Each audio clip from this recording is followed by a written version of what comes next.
La hipertensión pulmonar es un tema que, la verdad, ha tenido clásicamente poco protagonismo en los foros de cardiología, pero esto yo creo que está cambiando, está claro que está cambiando. Yo no sé si estuvisteis en la última SEC, la mesa de hipertensión pulmonar colgó el cartel de no hay billetes, no quedó gente fuera, la verdad es que fue un exitazo, y bueno, esto hace que nos dice que es un tema de plena actualidad, ¿no? Es un tema complejo. Y por eso, bueno, hay una tendencia a llevarlo en grupos multidisciplinares, en comités. Me gustaría hacer una encuesta, como decía Octavia P. de Urna, a ver en qué hospitales de aquí del entorno hay grupos multidisciplinares de hipertensión pulmonar. ¿Veis? ¿Y en los hospitales en los que no? ¿Hay algún hospital en los que no? Bueno, en Galdacano no hay. Está claro que este es un poco la forma de actuar, ¿no? Entonces, bueno, vamos a empezar. Tenemos con nosotros hoy a dos especialistas. Uno, por una parte, es Tina Rivas, que es de neumóloga del Hospital Donostia. Lleva muchos años y es una gran especialista en esto. Nos va a hablar de un poco la visión del neumólogo sobre esta patología.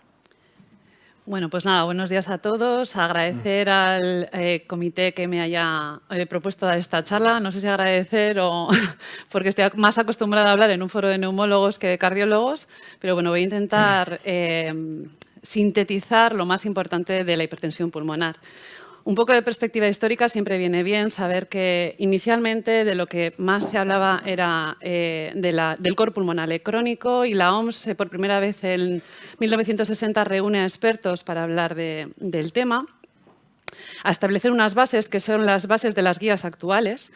Y en los años posteriores, en las siguientes décadas, está en auge porque surgen los casos de hipertensión pulmonar derivada del consumo de anorexígenos, y eso permitió conocer mucho mejor la fisiopatología de la hipertensión arterial pulmonar y el desarrollo de fármacos.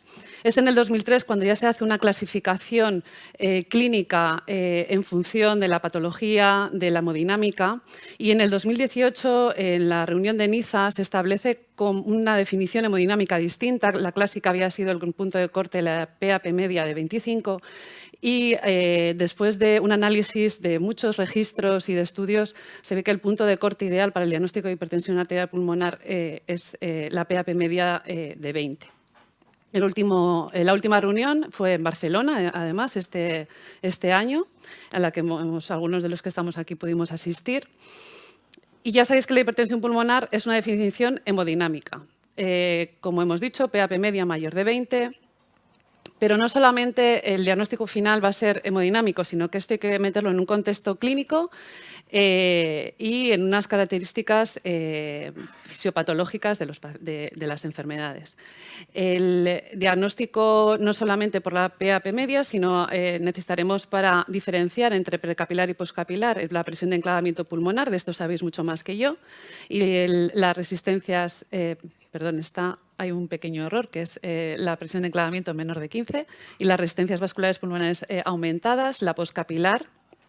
También está la pre y poscapilar combinada para enrollar esto un poco más, y la del ejercicio, que durante unos años se quitó de la clasificación, ha vuelto como una hipertensión durante el ejercicio medida en el cateterismo de esfuerzo, que también está en auge en los últimos años. Y luego tenemos un apartado, en la no clasificada, en la que está la hipertensión pulmonar con resistencias bajas y presión de enclavamiento bajo, que esto se suele ver en pacientes con un aumento del flujo pulmonar, de la hemodinámica pulmonar, como pueden ser situaciones de cardiopatías congénitas, enfermedades hepáticas, en el hipertiroidismo. Y en estos casos lo que nos dicen las guías es hacer un seguimiento estrecho. Pero no todo está tan claro. Como cardiólogos sabéis que la medición de la presión de enclavamiento pulmonar durante el cateterismo no es una prueba en ocasiones fácil porque depende de muchas… hay una zona de incertidumbre entre el 12 y el 18 de presión en la que hay que tener en cuenta unos datos auxiliares, la historia del paciente, si tiene cardiopatía izquierda, si tiene historia de edema pulmonar. Entonces, aquí nos planteamos todavía unas situaciones hemodinámicas que pueden generar dudas y, de nuevo, hay que ponerlo en el contexto clínico y los antecedentes del paciente. Clasificamos a la hipertensión pulmonar en función no solamente de los datos hemodinámicos, que sería el centro del diagnóstico, sino también en función de la clínica, de la patología base del paciente y de la respuesta a los tratamientos. El grupo 1, y os pongo en negrita los cambios que han introducido en la última reunión que se celebró en Barcelona, como os he comentado, asociada a idiopática, hereditaria, asociada a drogas. En el grupo 2, el de cardiopatía izquierda. El que más cambios ha sufrido en la clasificación ha sido el grupo 3. El grupo 4, que es la clásica tromboembólica crónica y otras obstrucciones arteriales pulmonares, y en el grupo 5, en el que hay un pool de enfermedades que producen hipertensión pulmonar muy parecida a la del tipo 1 y que puede responder al tratamiento de tipo 1, pero que es un poco un mix de muchos trastornos. La hipertensión pulmonar en general, a nivel global, la más frecuente es la del grupo 2, por cardiopatía izquierda, seguida de la hipertensión pulmonar que producen las enfermedades pulmonares. Y la disfunción severa del ventrículo derecho también la producen las enfermedades del corazón izquierdo, seguido muy de cerca de las enfermedades pulmonares, siendo esta última la que mayor mortalidad tiene por disfunción severa del ventrículo derecho, que esto sería el estadio final de la hipertensión pulmonar en estas enfermedades. ¿Cómo diagnosticamos la hipertensión pulmonar? Pues esto necesita un proceso que nos lo han dividido en 5 pasos principales. Lo primero, pues historia médica, anamnesis, los síntomas y signos de hipertensión pulmonar. Clínica muy inespecífica. Lo que nos dicen los pacientes sobre todo es la disnea de esfuerzo, pueden tener también palpitaciones, edemas, fatiga, episodios presincopales o síncopes manifiestos. En un segundo paso, en un paciente que viene a la consulta con estos síntomas, pues los métodos diagnósticos tradicionales, la radiografía de tórax, podríamos ver dilatación de cavidades derechas, la dilatación de la arteria pulmonar, en el electrocardiograma, que sabéis un montón, la P pulmonale, desviación de la egila derecha, bloqueo de rama, y analítica básica, pues buscando algún tipo de alteración analítica. El tercer paso, y uno de los más importantes, la ecocardiografía. Y de esto sabéis mucho más que yo. Pero quizá es un poco en el que nosotros como neumólogos echamos más en falta al cardiólogo. Lo que nos dicen las guías es que la aproximación mediante ecocardiografía, lo más importante sería la medición y tener en cuenta la medición del pico de regurgitación tricuspidia, porque por ejemplo, la presión de la aurícula derecha medida por ecocardiografía y todos los cálculos derivados de ellos hacen que los resultados sean mucho más inespecíficos o que se alejen mucho más de la realidad de la medición exacta de la presión arterial pulmonar, que sabéis que es por cateterismo. Entonces, nos marcan que nos tenemos que fijar en la velocidad de la regurgitación tricuspidia. Y no solamente eso, sino también otros datos, otros signos ecocardiográficos de hipertensión pulmonar, en la que tenemos que valorar las cavidades derechas, la aurícula, el ventrículo, la funcionalidad, el tamaño, la morfología. Esto sería lo ideal en un informe de ecocardiografía, sobre todo para los no cardiólogos, para que tengamos una aproximación junto con la clínica, los antecedentes del paciente y otras de las pruebas que le hemos realizado de cara a valorar si realmente este paciente tenemos que seguir adelante en los pasos de diagnóstico. Y nos va a dar una probabilidad. Nosotros hablamos ecocardiográficamente de probabilidades, de hipertensión pulmonar baja, intermedia o alta, porque eso, asociado a que este paciente pueda tener factores de riesgo para desarrollar una HAP, pues una enfermedad del tejido conectivo, que sea un VIH, algún antecedente familiar o que haya tenido un antecedente de TEP, nos va a definir si tenemos que seguir adelante hasta una prueba más invasiva como es el cateterismo, simplemente un seguimiento ecocardiográfico o buscar un diagnóstico alternativo porque hemos llegado a que realmente la probabilidad es inexistente de hipertensión pulmonar. No solo la ecocardiografía, sino que otras pruebas como el escáner nos permiten no solamente ver signos de hipertensión pulmonar, sino diagnosticar otras enfermedades que la producen, ver si hay tromboembolismo, enfisema y luego también dilataciones de la arteria pulmonar, vidrio deslustrado, que también es típico en la hipertensión arterial pulmonar, incluso adenopatías ileomiastínicas y líneas septales típicas de la venoclusiva, que además es una enfermedad con muy mal pronóstico. La gasometría arterial, las pruebas de función respiratoria, sobre todo para identificar el grupo 3, aunque es muy característico también difusiones bajas en la hipertensión arterial pulmonar, la del grupo 1, y también detectar síndromes de hipoventilación. Si todavía no hemos llegado a ningún diagnóstico claro, seguiremos avanzando con una gamografía de ventilación-perfusión. Aquí, sobre todo, para diagnosticar la hipertensión pulmonar tromboembólica crónica, la gamografía sigue siendo la más sensible. Y también podemos ver defectos en los pacientes de grupo 3 de ventilación-perfusión. Seguimos con análisis más completos, autoinmunidad, síndrome antifosfolípido, serologías, virus C, VIH y la prueba de esfuerzo. La prueba de esfuerzo cardiopulmonar hoy es clave en muchos ámbitos, no solamente para el estudio prequirúrgico de pacientes que van a cirugía, sino también para el diagnóstico de la hipertensión pulmonar, porque tiene un patrón típico de una PCO2 baja, unos equivalentes altos, un pulso de oxígeno bajo y un consumo de pico de oxígeno también bajo, que nos orientarían a pacientes que tienen hipertensión pulmonar. Pero en todo este proceso de 5 pasos, si en algún momento hay un diagnóstico alternativo, hay que tratarlo. Y si a pesar de eso sigue teniendo unos criterios de hipertensión pulmonar y sobre todo severa, hay que derivarlo, que sería el 5 paso, al centro de referencia de hipertensión pulmonar. Bien para cateterismo, bien para tratamiento o por lo menos para valoración. Y sobre todo si está en una situación de disfunción ventricular derecha, que habría que mandarlo de forma rápida. Cateterismo. Todos los parámetros que nos puede medir el CATE para diagnóstico. También estaría el test de vasorreactividad en el caso de la sospecha de una primaria idiopática por drogas y luego el cateterismo de esfuerzo, que sobre todo es para pacientes que en reposo hay una alta sospecha de hipertensión pulmonar por clínica, por antecedentes y porque a nivel en el CATE de reposo pues es normal.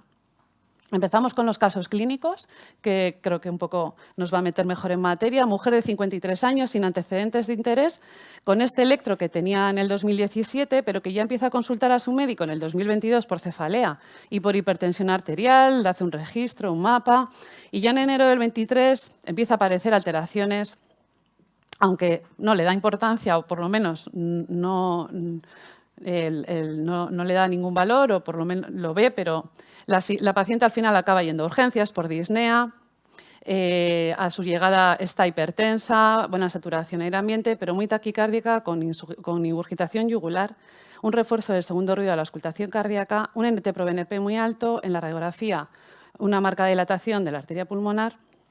Ingresa en cardio y en el escáner tiene una dilatación del tronco de la pulmonar, no tiene TEP, hipertrofia de arterias bronquiales, rectificación del tabique y también tiene vidrio deslustrado, que lo que nos dice el radiólogo, en ausencia de clínica infecciosa, habrá que pensar que esto podría ser una hemangiomatosis capilar.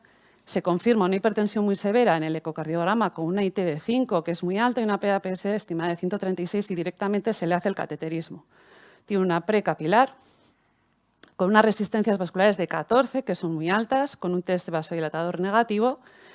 La paciente se le diagnostica una hipertensión arterial pulmonar y en el estudio completo no hay TEP en la gamografía, con unas pruebas funcionales, espirometría normal, pero con una difusión baja, no excesivamente baja, pero baja para no tener patología pulmonar, con mucha desaturación al esfuerzo y camina 500 metros, pero para una persona joven es poco, y parámetros de hipertensión arterial pulmonar en la prueba de esfuerzo. La clasificamos, es un grupo 1, es un clásico de la hipertensión arterial pulmonar.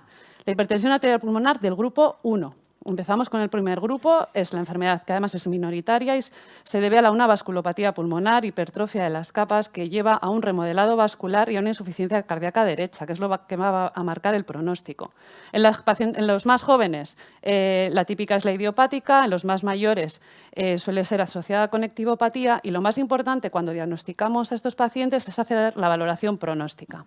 ¿Qué riesgo de muerte tienen estos pacientes, que además es alta? Y lo vamos a poder establecer con parámetros muy básicos, la clasificación de disnea, con el test de la marcha, con los metros que camina y con parámetros bioquímicos.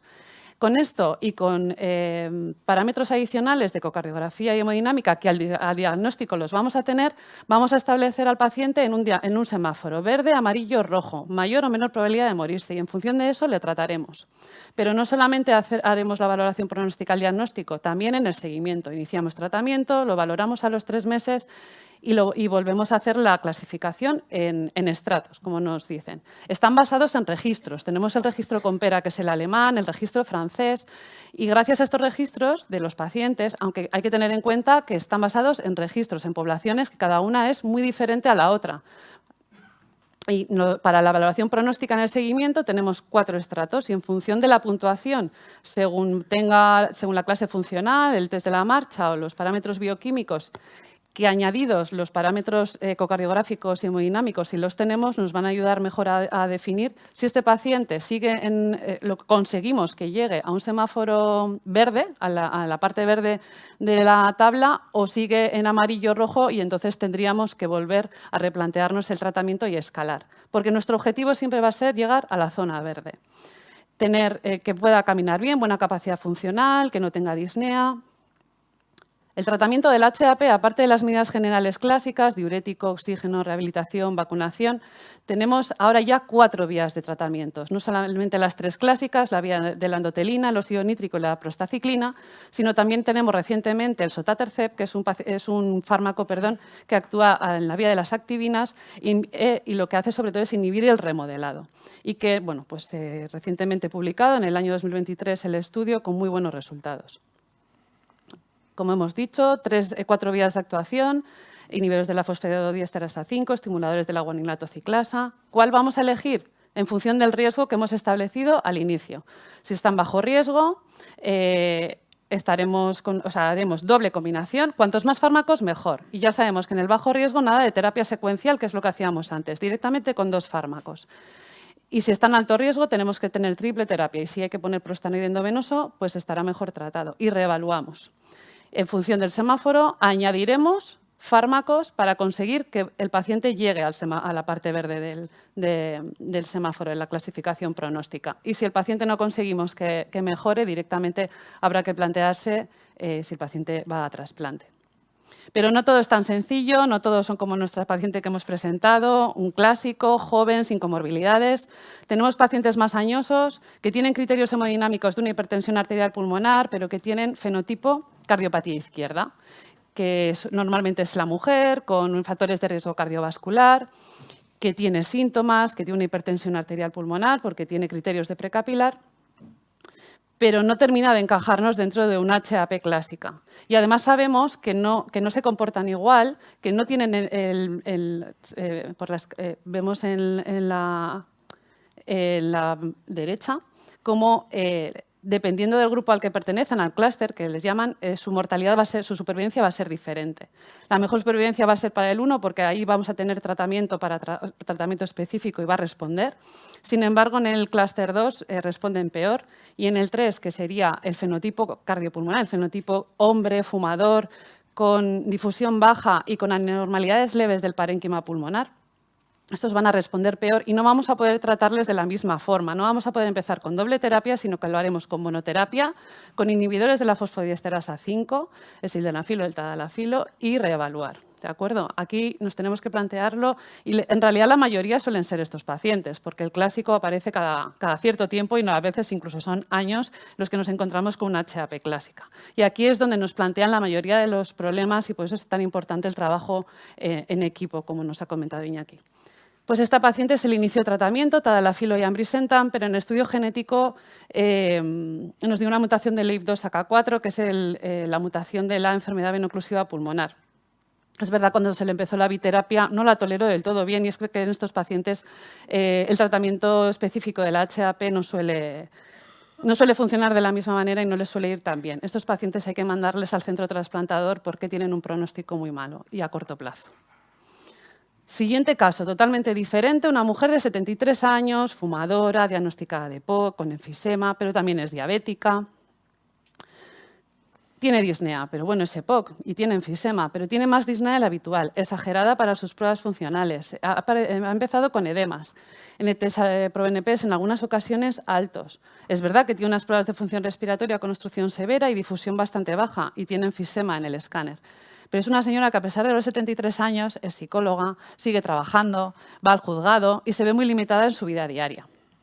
En el ecocardiograma tiene una aurícula derecha dilatada, una función del ventrículo derecho normal, pero está aumentado el grosor de la pared libre del ventrículo derecho, con una PAPS medida por eco de 60 a 65 milímetros de mercurio. Analíticamente, con autoinmunidad prácticamente negativa, sin alteraciones de la TSH, coagulación normal, serologías negativas. Finalmente se le hace el cateterismo, no tenía TEP tampoco. Dudoso, ¿habría que hacerlo? Bueno, a esta señora se le hizo. Una presión de enclavamiento de 15, la PAP media es de 26, aunque tiene unas resistencias bajas. ¿Le habríais hecho un cateterismo a esta señora? 70 años, está claro, ¿no?, que tiene una enfermedad pulmonar, pues era un grupo 3, ¿para qué tratarla? La hipertensión pulmonar por EPOC, enfisema grupo 3, el cor pulmonale clásico y los diferentes grupos basados en la clínica, fisiopatología y respuesta al tratamiento, que es recientemente actualizado.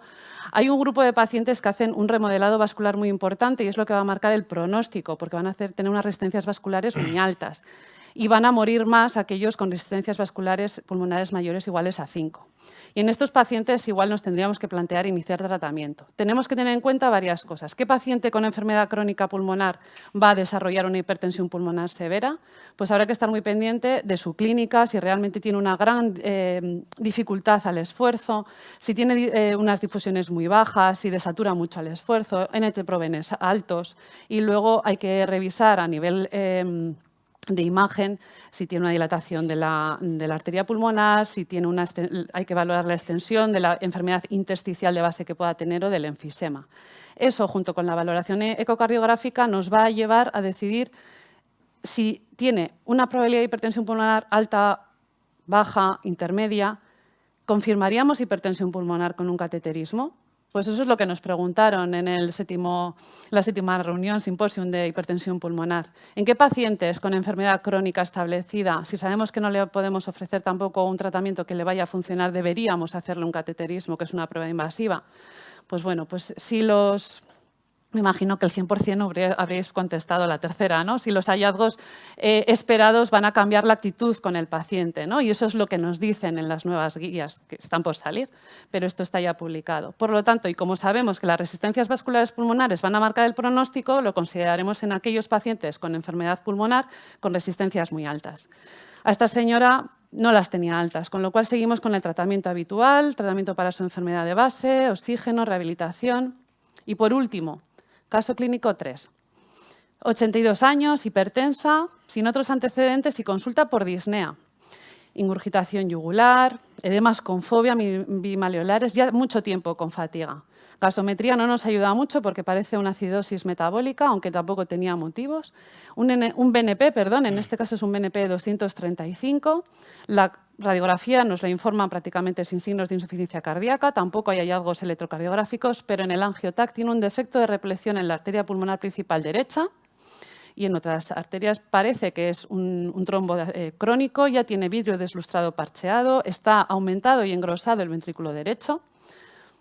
Y se confirma en el ecocardiograma que tiene las cavidades derechas dilatadas, una disfunción del ventrículo derecho porque ya tiene un TAPSE bastante bajito y una IT de 5,2, muy alta. Pruebas funcionales normales, mucha desaturación al esfuerzo ilimitada.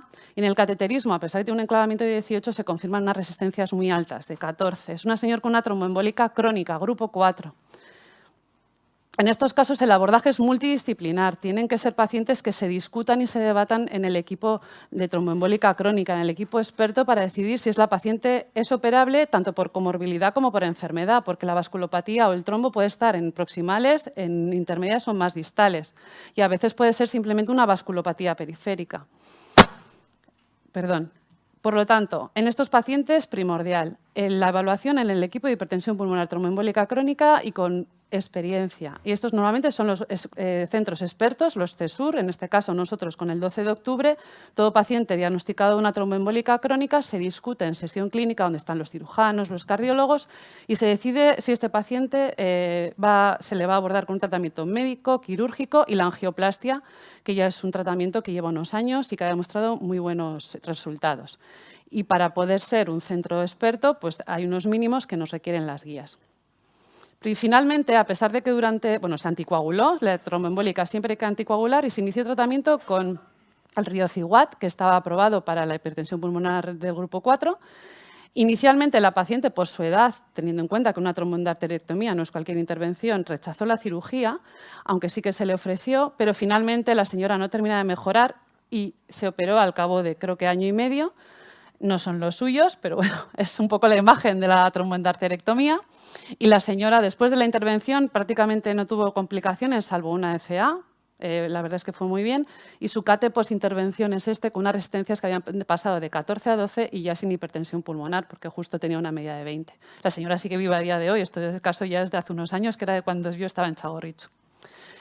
Bueno, y para concluir, que me ha pasado un poco de tiempo, la hipertensión pulmonar, ya sabéis, es la elevación de la presión arterial pulmonar medida por CATE, requiere un abordaje multidisciplinar. Y lo más frecuente, el grupo 2 y el grupo 3. Que la disnea de esfuerzo es el síntoma principal, el diagnóstico multimodal y, sobre todo, y muy importante, el ecocardiograma transtorácico, porque juegan un papel muy importante para el cálculo de probabilidad de hipertensión. La HAP, el grupo 1, es poco prevalente, y comparten un mecanismo fisiopatológico común, la vasculopatía pulmonar, que va a producir el remodelado y disfunción del ventrículo derecho, que es lo que va a marcar el pronóstico.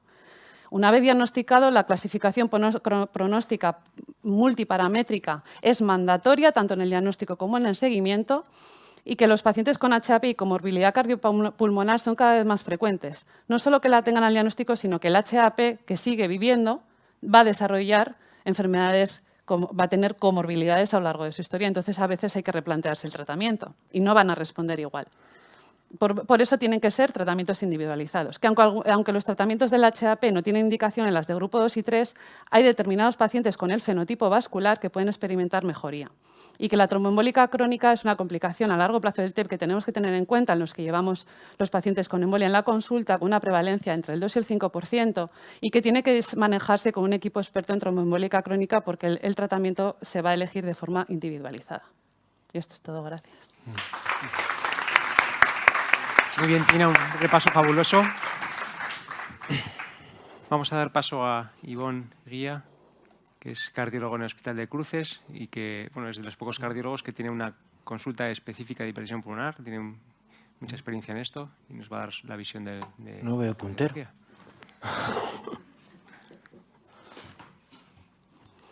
No sé si me ha alargado mucho al final.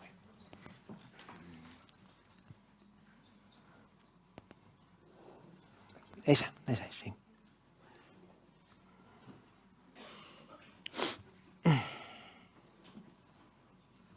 No quiere cargar.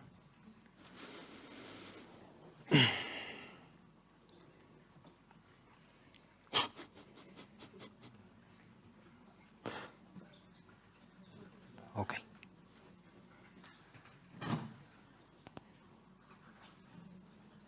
Muy bien. Bueno, hola, buenos días a todos. Soy Ivonne Guía, uno de los cardiólogos integrantes del equipo multidisciplinar de hipertensión pulmonar del Hospital de Cruces. Antes que nada, agradecer a la sociedad pues el dedicar un poquito de tiempo, dejar un huequito a una patología rara como es la hipertensión pulmonar. En los siguientes 20 minutos, voy a cortar un poco, voy a ver si lo corto un poco. Lo que voy a hacer hincapié es en transmitir que en muchas ocasiones no sabemos ante qué entidad estamos y luego presentaré los casos clínicos de la consulta.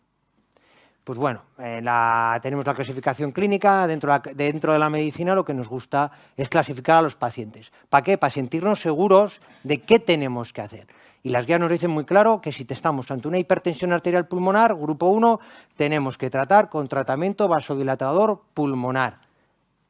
Sin embargo, si es una hipertensión pulmonar asociada al grupo 2, congestión, tendremos que tratar la valvulopatía y la congestión. Si es un grupo 3, asociada a patología pulmonar. la patología pulmonar, y si es una tromboembólica crónica, lo que hay que tratar, pues bueno, es intentar hacer una tromboendarterectomía y hacer una angioplastia de las arterias pulmonares.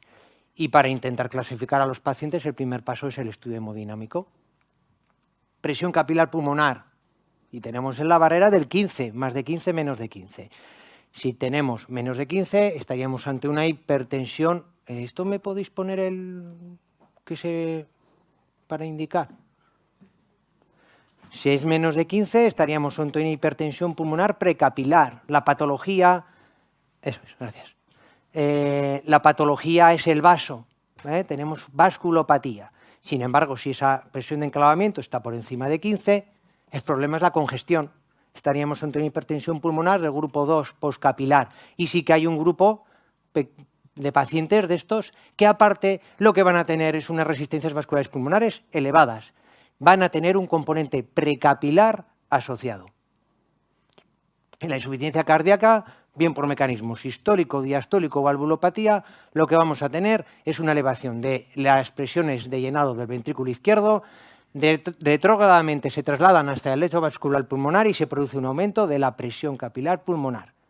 Y para poder mantener el gradiente transpulmonar que facilite el flujo a través de la circulación pulmonar, pues se produce un aumento de la presión arterial pulmonar media. Estaríamos ante una hipertensión pulmonar postcapilar aislada. Solo tenemos congestión, no hay vasculopatía. ¿Qué pasa con el tiempo? Que a este aumento pasivo se le añade un componente reactivo. Digamos que la arteria, el lecho vascular pulmonar protesta y estaríamos en la situación de hipertensión pulmonar postcapilar con un componente precapilar asociado. Y es que en los países desarrollados, bueno, somos una población envejecida y la insuficiencia cardíaca es una enfermedad muy prevalente en los mayores de 60 años y hasta el 60% de los pacientes con insuficiencia cardíaca con FEBI deprimida tienen cifras elevadas de presión arterial pulmonar. Y es que los que tienen fracción de eyección preservada, hasta el 70% tienen hipertensión pulmonar. De tal manera que en los países desarrollados la hipertensión pulmonar más frecuente es la grupo 2 de calle. Y es importante clasificarlos, clasificar a los pacientes si es una hipertensión arterial pulmonar o es una hipertensión pulmonar por grupo 2, porque el manejo terapéutico es diferente y el pronóstico es diferente. Y es que si estamos ante una chica de 35 años que se le ha cerrado una CIA a ostium secundum con un dispositivo percutáneo que a los 4 meses comienza con disnea de esfuerzo y tenemos este ecocardiograma donde claramente se ve un ventrículo derecho dilatado, disfuncionante, insuficiencia tricuspidia significativa, índice de excentricidad del ventrículo izquierdo patológico, pues lo tenemos muy claro. Mi paciente es una hipertensión arterial pulmonar grupo 1, secundaria cardiopatía congénita, y lo que tengo que ponerle es tratamiento vasodilatador pulmonar. Si tengo un varón de 50 años al que se le trasplanta el hígado por una cirrosis hepática con hipertensión portal y a los 2 meses comienza con disnea de esfuerzo y tenemos este ecocardiograma, pues yo lo tengo muy claro. Lo que tengo es una hipertensión arterial pulmonar portopulmonar y lo que habrá que tratar es con vasodilatadores pulmonares. Y si estoy ante una miocardiopatía dilatada con disfunción sistólica severa o una insuficiencia mitral masiva, pues también lo tengo claro. Estoy ante una hipertensión pulmonar grupo 2 y lo que tengo que tratar es la cardiopatía y la congestión. Pero es que a veces la cosa ya se empieza a complicar. ¿Esto qué es? ¿No? Esto es una hipertensión pulmonar que nos la dan, la típica moderada severa. Sin embargo, no veo claramente patología izquierda y el ventrículo derecho pues es como bastante normalito, no dilatado, con función conservada. Pues bueno, en estos casos, en personas añosas, hay que tener en la cabeza la insuficiencia cardíaca con FEBI preservada. Y vamos a rizar el rizo y tenemos este ecocardiograma donde vemos un ventrículo izquierdo, no vemos una cardiopatía izquierda significativa y sí que llama la atención un ventrículo derecho dilatado, disfuncionante, con un septo interventricular que desplace hacia la izquierda, con un índice de excentricidad patológico yo veo este ecocardiograma y lo que digo, pues esto es una hipertensión arterial pulmonar del grupo 1. Pero si os digo que este paciente tiene 73 años, que es obeso, que es hipertenso, diabético y que tiene antecedentes de cardiopatía isquémica, ¿seguís diciendo que es una hipertensión arterial pulmonar? Ya lo ha comentado Tina, ¿no? La población de los pacientes diagnosticados de hipertensión arterial pulmonar idiopática es heterogénea. Y en el análisis de este registro, del registro Compera, diferencian que hay 3 fenotipos con un comportamiento diferente. Y como veis, la imagen clásica que tenemos de hipertensión arterial pulmonar, mujer joven por debajo de 50 años, sin comorbilidades, sin patología previa, 12%. A ver, que no lo veo aquí yo, el 12%. No sé, 12%. Lo más frecuente hoy en día de las hipertensiones arteriales pulmonares es encontrar pacientes añosos por encima de 70 años con comorbilidades y factores de riesgo cardiovascular. De tal manera que volvemos a lo mismo, al eco anterior. Ahora ya, aquí yo veo esto y ya me entran las dudas. ¿Qué esto qué es? Entonces a mí esto me parece que es como la ilusión óptica clásica, que ante una misma imagen hay gente que ve una chica joven y hay otra gente que ve una anciana. Pues es que es lo que tenemos que saber ante una imagen, ante un caso clínico, saber si mi paciente es una hipertensión arterial pulmonar con comorbilidades, es decir, la patología es el lecho vascular pulmonar, que lo tendré que tratar de una manera, o si mi paciente es una hipertensión pulmonar asociada a cardiopatía izquierda, un grupo 2. El problema es el corazón.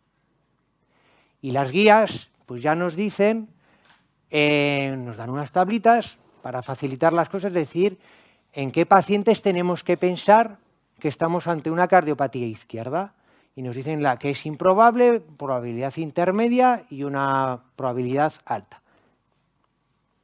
Cuando tenemos que pensar que estamos ante una hipertensión pulmonar del grupo 2, pacientes, lógico, ¿no? Añosos, con obesos, diabéticos, hipertensos, antecedentes de fibrilación auricular, aurículas izquierdas dilatadas. Y vamos a clasificar el paciente, ya hemos dicho antes, PCP de 15, es el límite, la frontera, ¿no? Más de 15, la PCP por encima de 15, estaríamos ante una hipertensión pulmonar poscapilar. Si aparte tenemos las resistencias vasculares pulmonares por encima de 2, estaríamos ante una hipertensión pulmonar poscapilar con componente precapilar asociado.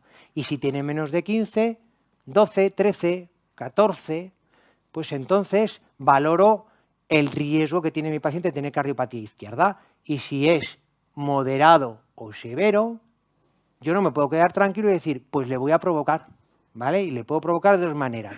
O con una hemodinámica de esfuerzo, que nosotros no hacemos, ¿vale? Por pues, las dificultades que tiene, o por un test de sobrecarga de volumen. 500 mililitros de suero fisiológico a pasar en 5 o 10 minutos, y si la PCP sube por encima de 18, sería, pues bueno, sería un grupo 2. Y si es menos, diría que mi paciente tiene una hipertensión arterial pulmonar con comorbilidades.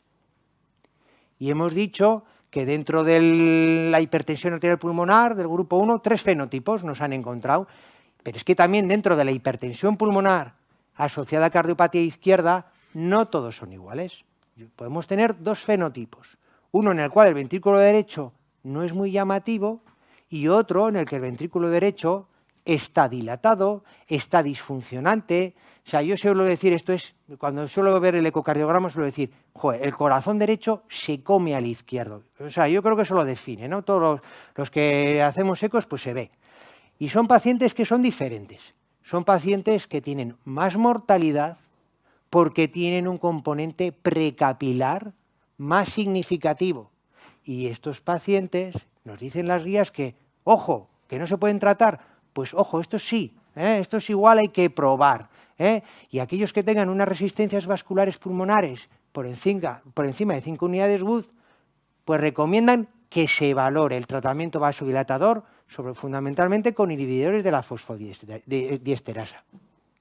Por lo tanto, como es importante saber qué fenotipo tiene mi paciente, Pues nada, decir pues que claramente el ecocardiograma en las pruebas de imagen son muy importantes para fenotipar al paciente, tanto la resonancia, pero lo que está a pie de cama, el ecocardiograma. Y luego el estudio, bueno, el artículo que a mí me gusta mucho el título. Mi paciente necesita un doctor, no una guía, ¿no? Porque aquí siempre ponemos 15, si eres 15 eres una cosa y si eres 14 pues eres otra. Pues no, hay una zona. Lo primero porque el cateterismo, pues bueno, tiene sus dificultades, ¿eh? Un cate derecho es como, esto lo hace cualquiera, pues bueno, hay que hacerlo bien, puede tener sus artefactos, no es tan fácil. Y luego pues hay una zona gris entre 12 y 18 que ahí tenemos que tener en cuenta muchas más cosas de la historia clínica y de las pruebas de imagen. Y vamos a los casos, ¿vale?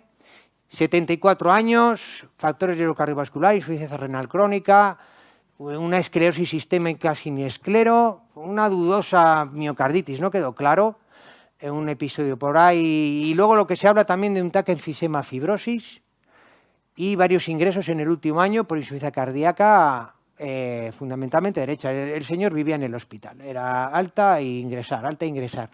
Teníamos una resonancia con un ventrículo derecho dilatado, con una fracción de eyección deprimida del ventrículo derecho y con este ecocardiograma, ¿no? Pues bueno, ventrículo derecho dilatado, disfuncionante y lo que os digo, ¿no? Un ventrículo derecho que le deja así pequeñito al izquierdo, que le tiene ahí comprometido.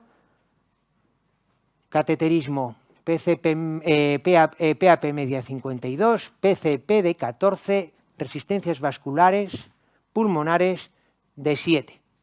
Pues con estos datos, viendo el ecocardiograma, viendo las resistencias, aquí cada uno puede también pensar, ¿eh? Aquí nosotros cuando nos reunimos, neumólogo, internista y cardiólogo, aquí cada uno suelta y a veces coincidimos y otras veces no coincidimos. Pues bueno, pues nosotros, ante los datos de las resistencias y el cateterismo y del ecocardiograma, iniciamos. Importante, si hay comorbilidades, secuenciar. Eso de poner dos a la vez, no, ¿vale? Secuenciar. Entonces empezamos con inhibidores de la fosfoliesterasa, el paciente presentó una ligera mejoría clínica y fundamental, no hizo edema agudo de pulmón, no desaturaba, con lo cual nos animamos a introducir un inhibidor de la endotelina, como el macicentán, en este caso porque tenía fibrosis, y el paciente presentó una mejoría clínica, no desaturaba, no hizo edema agudo de pulmón y ya finalmente añadimos un prostanoide oral como el Selexipag que nos permitió esta dosis máxima. Resonancia de septiembre del 24, VD dilatado, pero con recuperación de la fracción de eyección. Paciente en año y medio no ha vuelto a ingresar por insuficiencia cardíaca ni IJA2. Mi paciente, ¿no? La evolución nos ha dicho que es una hipertensión arterial pulmonar con comorbilidades. Caso 2, 79 años, factores de riesgo, insuficiencia renal crónica, cardiopatía isquémica, una circunfleja revascularizada en el 84, marcapasos por un bloqueo AV, prótesis biológica aórtica por una estenosis aórtica severa, lo mismo, último año, insuficiencia cardíaca, varios episodios de insuficiencia cardíaca, fundamentalmente derecha. Y tenemos un ecocardiograma pues un poquitín parecido al previo, lo único ahí tenemos el cable de marcapasos para pensar que es otro paciente, pero bueno, que es lo mismo, ¿no? Un ventrículo derecho que se come al izquierdo. Cateterismo, PAP media 55, PCP 10, resistencias vasculares pulmonares arteriales de 11. ¿Qué es? Pues aquí yo siempre siempre pensaba que era grupo 2, pero al hacer el CATE dije, pues bueno, nos hemos columpiado o me he columpiado. Empezamos, sildenafilo, 20 miligramos cada 8 horas y el paciente presenta mejoría, ¿no? Pues dijimos, bueno, a ver si va a ser un grupo 1. Nos animamos a poner inhibidor de la endotelina a mitad de dosis, ¿vale? Al tercer cuarto día el paciente nos llama por teléfono, estoy con más fatiga, edema agudo de pulmón, retirar fármaco, poner diurético y esperar. Recupera situación funcional y dijimos, bueno, pues vamos a intentar subir la dosis de sildenafilo. Nos hizo lo mismo. Al tercer cuarto día, disnea, edema agudo de pulmón y retirar. Pues aquí la evolución nos ha dicho que estamos ante una hipertensión pulmonar secundaria a cardiopatía. Y es que el tema es que de inicio a veces es difícil saber ante qué estamos en los pacientes comórbidos, pero el tiempo y nuestra actuación y la respuesta a esa actuación nos dice o nos aclara dónde estamos. Conclusiones, pues que hoy en día los pacientes diagnosticados de hipertensión pulmonar cada vez son más añosos y comórbidos, que, bueno, pues que la hipertensión pulmonar grupo 2 es la más frecuente, que para diferenciar si grupo 1 o grupo 2 el 15, pues bueno, es muy escaso. Y la idea fundamental de la charla es el último punto, que en aquellos pacientes con ventrículo derecho patológico, o sea, donde veáis en el ecocardiograma que se come al izquierdo, que el izquierdo está comprometido por un derecho, pues bueno, las muestras que he puesto, y que en el estudio hemodinámico demostramos una vasculopatía significativa, que podemos poner las guías lo ponen en unas resistencias vasculares pulmonares arteriales de 5, hay que darle una vuelta, aunque sea añoso y sea comórbido, porque habrá un porcentaje pequeño que sean hipertensiones arteriales pulmonares en las cuales se puedan ver favorecidos por tratamiento vasodilatador. Eskerrik asko. Muy bien, Ivonne. Pues nada, cosas muy sencillas para llevarnos a casa. Suelen salir mucho en los comités, que nos los sueles pedir la gente de respiratorio, que hagamos los ecos con un poco de mimo, ¿no? La importancia del eco, sobre todo en el screening, para identificar a estos enfermos. Que no nos quedemos solo con el gradiente de la IT, que vayamos a los signos indirectos, que miremos la pulmonar, el flujo de la pulmonar, la aurícula derecha, todos esos parámetros que son importantes. Sí, yo quizás soy un poco pesada, ya lo sabe Iñaki, pero es verdad que llegan muchos pacientes a la consulta de neumo derivados de cardio que les han estudiado una disnea porque le ha mandado el médico de primaria, se le ha hecho un ecocardio, de lo mío no es, y tiene una PAPS de 40. Pero es que para mí que un ecocardiograma me diga que tiene una PAPS de 40 sin ningún otro dato no me da ninguna información realmente de cómo saber realmente, o sea, cómo calcular la probabilidad de hipertensión pulmonar de este paciente para poder decidir si tengo que avanzar o no en el diagnóstico. Y otra cosa que nos pasa mucho es que en ese estudio de Disney al cardiólogo le hace un ecocardiograma de esfuerzo y me lo manda porque le ha subido la PAPS durante el ejercicio y lo ha medido por el ecocardio y me dice que tiene una hipertensión pulmonar de esfuerzo. El ecocardiograma de esfuerzo no es una prueba validada para decidir si es un paciente que tiene hipertensión al esfuerzo. Ya hemos visto que la hipertensión de ejercicio se mide por cateterismo y a día de hoy no es una definición de hipertensión pulmonar. Por eso creo que hay que darle más importancia no solamente a la medición del ventrículo derecho, a la morfología, sino también a tener en cuenta que el hecho de que ya tenga una aurícula izquierda dilatada, que tenga una FA, ya puede ser un grupo 2 con fracción de eyección preservada. Pero eso es algo que tenemos que interiorizar, no solo los neumos, sino también los cardiólogos. Que el hecho de tener factores de riesgo cardiovascular, es verdad que el paciente habrá que descartar otras causas y también me parece bien estudiarlo más a fondo, sobre todo si está muy sintomático y si ha tenido ya episodios de insuficiencia cardíaca derecha. Pero que solo un paciente, una mujer de 70 años con disnea de esfuerzo, con fibrilación auricular, aurícula izquierda dilatada, que pueda tener una RT pues, de 3, probablemente lo más probable es que sea un grupo 2. ¿Que podemos descartarlo otras causas? Sí. ¿Que está muy sintomática o, como dice Ivonne, ese ventrículo derecho ya se está comiendo al izquierdo? Pues igual tenemos que valorar si es un clúster 2 o realmente es por cardiopatía izquierda. Pero que hay muchas otras cosas que valorar y el ecocardiograma para nosotros es fundamental. Muy bien. En mi charla en ningún momento he hablado de presión arterial pulmonar sistólica. O sea, y va adrede. Y de hecho, cuando tenemos que hacer la escala de los colores, no está la PAP sistólica. Sin embargo, está el área de la aurícula derecha. ¿Vale? ¿De acuerdo? O sea, con lo cual... O sea, la PAP sistólica, pues bueno, hay que darle la importancia que tiene. Hay otras cosas más importantes. Luego, Cuando tenemos un ecocardiograma como ese que he puesto, que dices, coño, ni derecho ni izquierdo, esos pacientes que algunos tienen sistólicas de 55, suelen ser con insuficiencia cardíaca febripreservada, es un fenotipo izquierdo. Y eso ya hemos visto que son los que menos componente precapilar tienen, con lo cual esos no les vas a poder tratar.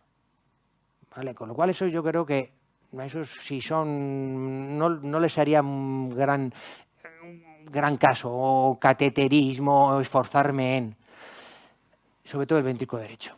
O sea, cuando ves en el ecocardiograma, o sea, eso yo creo que es definitorio. O una resonancia, vamos, pero... O sea, a esos pacientes serías partidario de hacer A un esos periodismo. yo les hago un cate derecho y luego ya se verá.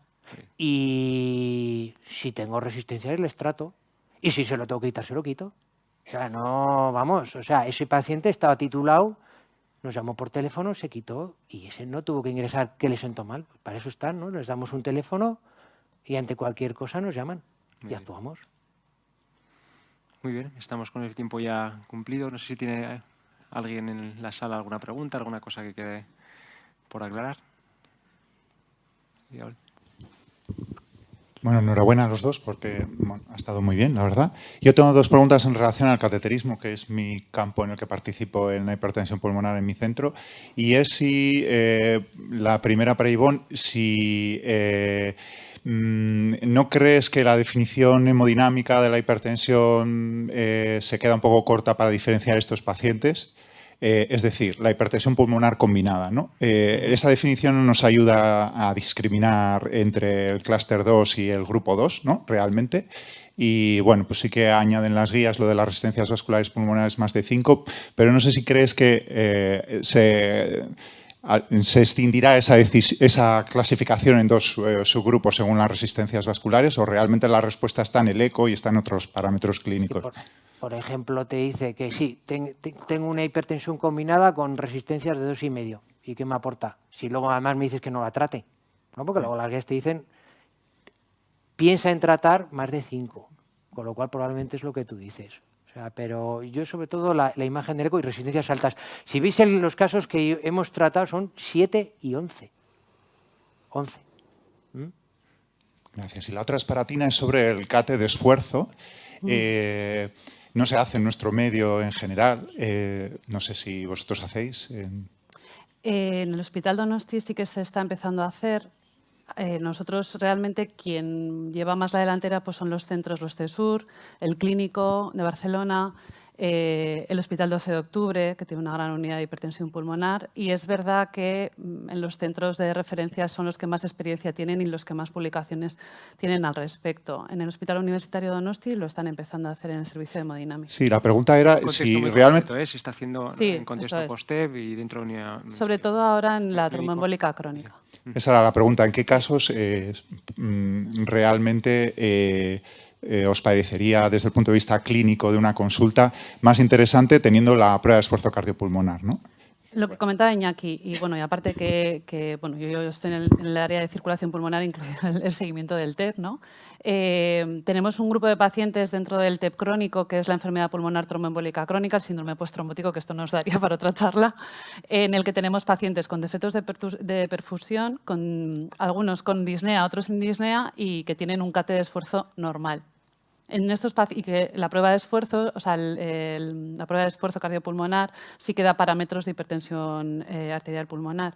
Y en estos, como el cate de reposo es normal, realmente ahí no está claro si este paciente hay que tratar o no. Lo que nos está ayudando la prueba de esfuerzo, o sea, el cateterismo de esfuerzo, es que si realmente en el cateterismo de esfuerzo cumple el parámetro de hipertensión pulmonar de ejercicio, en este caso sí que podría estar indicado el tratamiento, que normalmente suelen ser pacientes. Si tienen trombos centrales, está claro que para tromboendarterectomía, pero suelen ser pacientes con obstrucciones más distales y que podrían ser candidatos, si el comité así lo decide, para angioplastia de la arteria pulmonar con balón.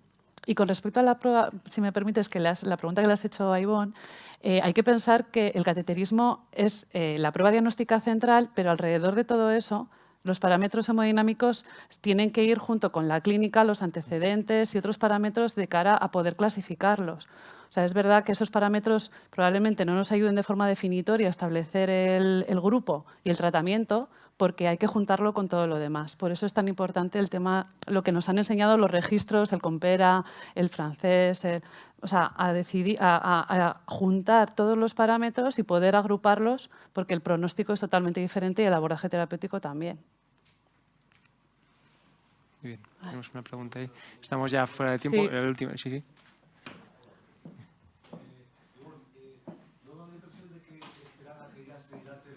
De hecho, para sospechar que haya una arteriopatía asociada que haya que tratar, ¿no hay otro parámetro que nos permita pensar que ya empieza a haber una arteriopatía? Porque parece como que esperar a que esté el ventrículo derecho dilatado es ya llegar un poco quizá tarde. Digo, no sé. A ver, más sensible para detectar la situación... Uy, que se me está tirando esto. Sería largoespiro. Largoespiro sí que es más sensible. Te adelantas. Vale. Lo que pasa que, claro, estamos hablando de pacientes, pacientes de 70 años que tengan disnea de esfuerzo. Es que, vamos, colapsas todo. Sí. Colapsas todo. La consulta está llena de pacientes con Comórbidos, disnea. vamos. A partir de los 40-50, disnea, si entramos en una... Son muchos pasos, son muchas pruebas y a veces tienes que pararte y, sobre todo, hacer mucho hincapié en la comorbilidad, pero es verdad que al final acabas en la prueba de esfuerzo. Y la prueba de esfuerzo es la que más información te puede dar si realmente este paciente puede tener una hipertensión pulmonar grupo 1, grupo 2, de cara a avanzar en el diagnóstico. Bueno, pues vamos por finalizada la mesa.